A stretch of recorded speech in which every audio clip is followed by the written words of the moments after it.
good to see you. Good to see you too. Welcome to London. Thank you very much. All right. Hello, my name is Sven Kaven. I'm here with Greg Secker.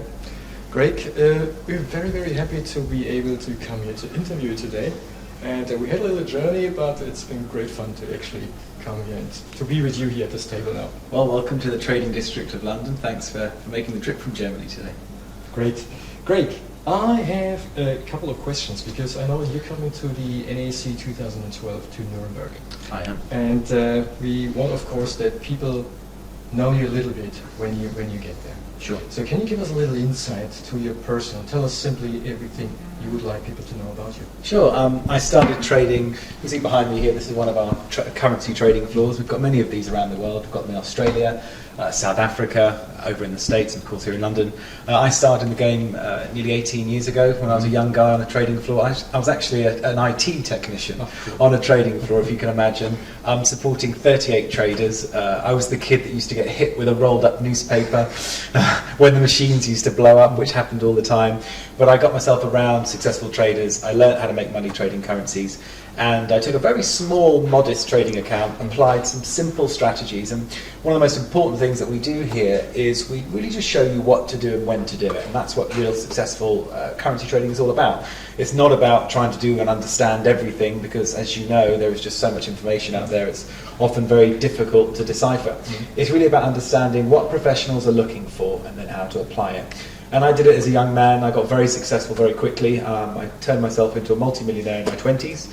I set up a hedge fund, I set up a number of trading floors, and then of course when you start making that kind of money, friends and family start saying, come on, show me how to do it. So I did, and then very quickly you get a mass of people around you. So we decided to set up a professional training institution, firstly to train professionals, but then later normal people. We decided, well, why can't we teach anybody to do this? You don't actually need to know everything about the markets. You just really need to understand the simple stuff, what to do and when to do it. And over the last, I'd say 10 years now, we've modified the program in such a way where you literally can take somebody who's never traded currencies before, put them in a training centre, which is the room next door, train them for a couple of days on specifically what to look for. And then after they get it, and it's a couple of different strategies, and then they sit in with a trader like that, as you can see these rooms, and they just sit side by side, and the trader's is trading the currency markets. They might be trading the euro against the US dollar, and the graduate or the student just follows, and we put a little bit of money in the trading account and we get them up and running as quickly as So how long does your trainees hang around with you before they actually get money? They never leave. You can't get them out of the building. No, they literally do get quite addicted to it. They come for a couple of days and they do their training, and then after they have a few hours on the trading floor, they're really ready to go home and get on with it. Many people like coming back, spending time here. We build these training centres around the world to make them comfortable, to make them a really welcoming environment. I'm a real big believer in, if you're going to be successful in anything in life, but particularly this, you must spend time with people who are successfully doing it. If you ask anybody out there, do you trade the currency markets? Most people say no, and of course, if you ask them, well, do you know anybody who does? Of course they don't. So they have asymmetric knowledge. They have no idea about how it works, why it works, where the money is. So it's really important to take you in the environment such as this, show you how to do it, get you surrounded by people who are very successful at it, and then start generating some money. And there's nothing better, in my opinion, than the currency market. It trades $4.5 trillion every day. What's going on with the euro. There's been the most incredible shorting opportunities on the euro this year, which means somebody with a relatively modest, and I say modest, 5,000 euro trading account, in weeks is doubling it using simple, very low risk trading strategies, and they're just copying what professional traders are doing. And we've grown as an organisation worldwide. Currency trading has really become kind of real main place, if you like. The common average person in the street today who may have bought and sold some stocks and shares today, they recognise the liquidity, the accuracy, the low risk, and really the ability to achieve a consistent income stream quite rapidly is in the currency markets, without a shadow of a doubt. Is this a glimpse of what you actually show the audience in Germany when you come?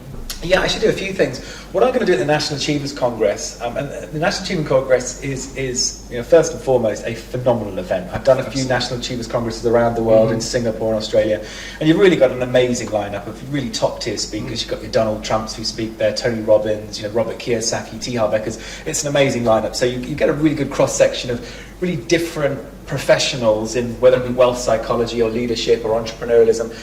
My focus is purely currency trading and wealth psychology. So what I like to do in my sessions is first of all make it a bit of fun, but most importantly, I do a few things. So I'll show the audience a live trade. So I'll trade live in front of the entire audience, and that in itself is quite mesmerizing because, if you haven't seen, let's say, £20,000 being made in 5 minutes, you will at this National Achievers Congress in Nuremberg, because that's exactly what I do. And that's really quite an important process because people get converted. As soon as they see that, people are literally, you hear gasps in the audience because they've never seen it before.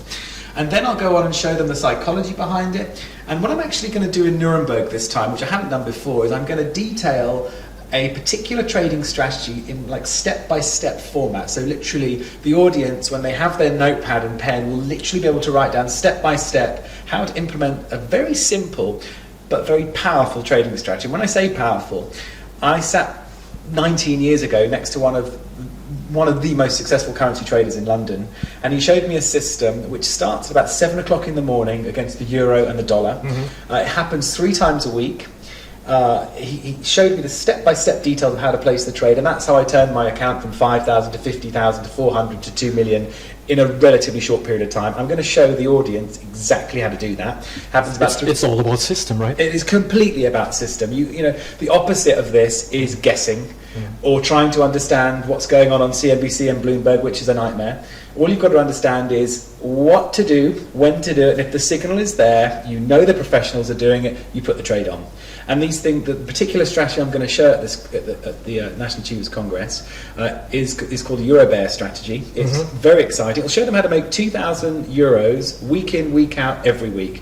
So it's worth coming to the Congress literally just for that. So it's going to be quite an exciting session. You're answering all my questions already, because I didn't even have to ask. Well, that's the art of a trader. We like to be one step ahead of the game, so there you go. Yeah, no, perfect. But what is your motivation, actually? We're all motivated. I can see you're very passionate about what you're doing.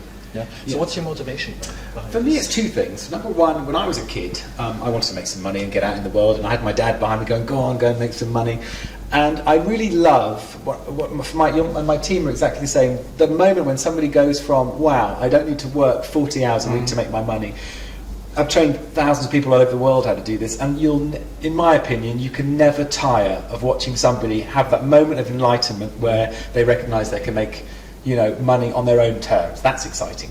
Secondly, about 75% of my time is now devoted to running our foundation. We run a foundation supporting disadvantaged kids in this country, in Europe, and in South Africa. And we use trading, currency trading, as an important vehicle to generate income. And so I get involved in the most craziest of projects you could imagine. I'm a helicopter pilot, so I fly a helicopter above London. I trade the currency markets, this is mad, from the helicopter, hovering above the financial district just for fun. And the trades go to a website, and I have 11,000 people around the world following those trade calls.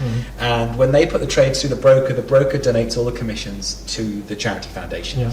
And so what I do when I go around the world, particularly with the National Achievers Congress, and why I like to speak there, is I ask the audience to participate in that project. So I'll train them to do the program, very low cost, and then they participate 1 day a month where they follow my trade calls. They keep their profits, but all the commissions that are generated then go to the foundation, and we do things like build creches in South Africa. Yeah. We work with Richard Branson's Virgin Unite team to start youth leadership stuff. Yeah, it's fantastic. So that's most of where my time is now. I either do a big National Achievers Congress like that, or I'm on there trading with the team, or I'm wearing a pair of shorts with a spade, digging out the foundations of a creche in South Africa in a few weeks' time. So that's pretty much what I spent my life doing. Now, you've been attending several of these congresses in the world, and the audiences, of course, are very different. Yeah. Where do you go most, or what's your favorite, let's say, place in the world where you would like to? Everyone's different, and I did an event in Norway recently, and the Norwegians are very different to, say, for example, the Australians. You probably couldn't have more polar opposites. However, there's a commonality between all people, from whether they be Australians, Singaporeans, Americans, Canadians, Norwegians, of people who go to National Achievers Congresses. And the commonality thread between all of them is they're people who want more out of their life. You know, they are people who are not willing to settle. They're people who want to learn and recognize there are certain strategies in life that can radically change the quality of a life, whether that be something to do with wealth, health, relationships, leadership, entrepreneurialism. There are, you know, success leaves clues is really the message. And so what do successful people do to achieve the results they do? Well, they do certain things in a certain order and way. And people who attend the National Achievers Congress, and specifically the reason that it was set up all those years ago, was to bring real successful people in particular areas who are real leaders in their game, and then have them decode what they've done and then share it with a larger audience. And so what you notice when whether you're in Singapore or when we'll be in Germany, it's that, you know, people there are hungry to understand what is the difference that makes the difference, and that makes it a fun, receptive, inspiring, engaging audience to be around. And they're really great people. And I've actually found over the last 10 years of my life doing those kind of events, you know, you make great friends. You learn from very successful people. I've met some phenomenal people just being one of the speakers on the platform, and it's, you know, it really is an opportunity to take your life to the next level. Do you think that the way of wealth creation has changed? Yeah, I do. I think some of the old principles that we, you know, were led to believe by our parents, certainly in this country, you know, if you ask somebody what do they think about having lots of money, everybody will tell you, well, they want to have lots of money.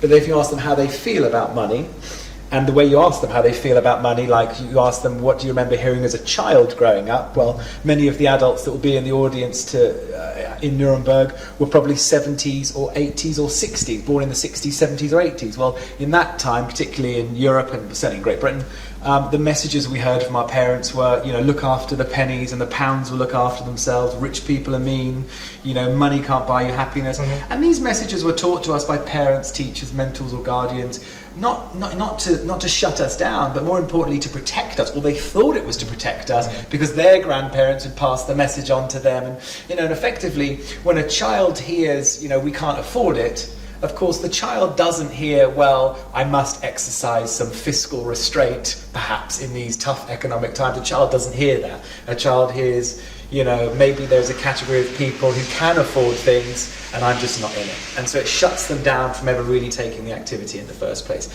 And I think things have changed. There's been some amazing leaders in this area of wealth psychology. And it's really all about understanding, first and foremost, that you know, it's not what we don't do as we think, we do as we feel. You know, and Secker, who was a speaker on the National Achievers Congress around the world, you know, I think always says it best. He says, in life, it's not that people are aiming for here and missing it. That's not what's happening. They're aiming for here and they're hitting it. And that's consistent with the concept that people have unconsciously a wealth thermostat within them. In other words, people think they're worth a certain level. And so whatever that level is that they have pre-programmed into their mind, regardless of the vehicle they're using to make the money, whether it be property or currencies or stocks, it doesn't matter. Whatever that level is, when they get slightly above it, they start unconsciously sabotaging, stop doing the very activity they were doing to make the money in the first place. And so it's really important that that part is decoupled. And there's been a hell of a lot of work in that area over the last 10 years, and most of it centres around goal setting and strategies around goal setting to get people to not focus on your problems but actually focus on a bigger goal which takes care of the problem en route to the bigger goal. And I think that kind of technology over the last, what I've seen over the last 10 years has made massive strides with people. And we're living in a different world. You know, today, you know, our trading floor here with funnily enough, put our hedge fund to the side, just our training business is now the 49th fastest growing company in this country. How about that? Now, this was never supposed to be, this was an idea I had off the back of a hedge fund. I thought, well, a lot of people want to know how to do this. We might as well set up a business. There's a demand, let's create a business for it. That business in itself over the last 10 years is now the 49th fastest growing company in this country. What does that tell you? Well, it tells you that people in this country aren't setting up businesses. The taxation's prohibitive. Since the credit crunch in 2008, there's not the credit lines to set up companies. So people are saying, well, I'll take my 50,000 euros or my 20,000 pounds, I'll put it into a currency trading account, and I'll learn how to do it. And what's the great risk? Well, if I can keep the risk to 1%, if I can copy, sitting set by set with these guys exactly how they're doing it, I've got a much better chance at life doing something like this, which is systemized. Most of the stuff today is automated. I've got a good chance of being successful than I would have if I opened a business. So it's really that environment which has really grown this.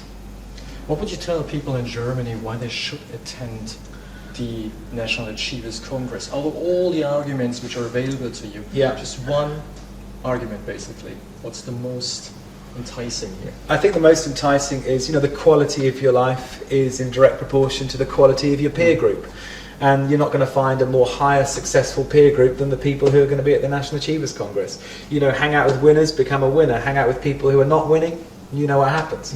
So you really are taking the top echelon of the most successful leaders in their different areas and you're putting them in one room for a few days. That's where you want to be. Fantastic. Great. Thank you very, very much for this interview.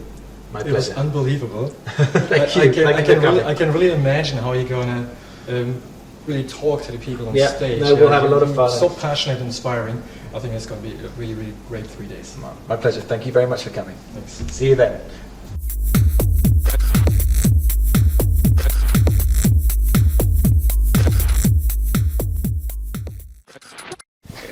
Naughty. Okay, come on.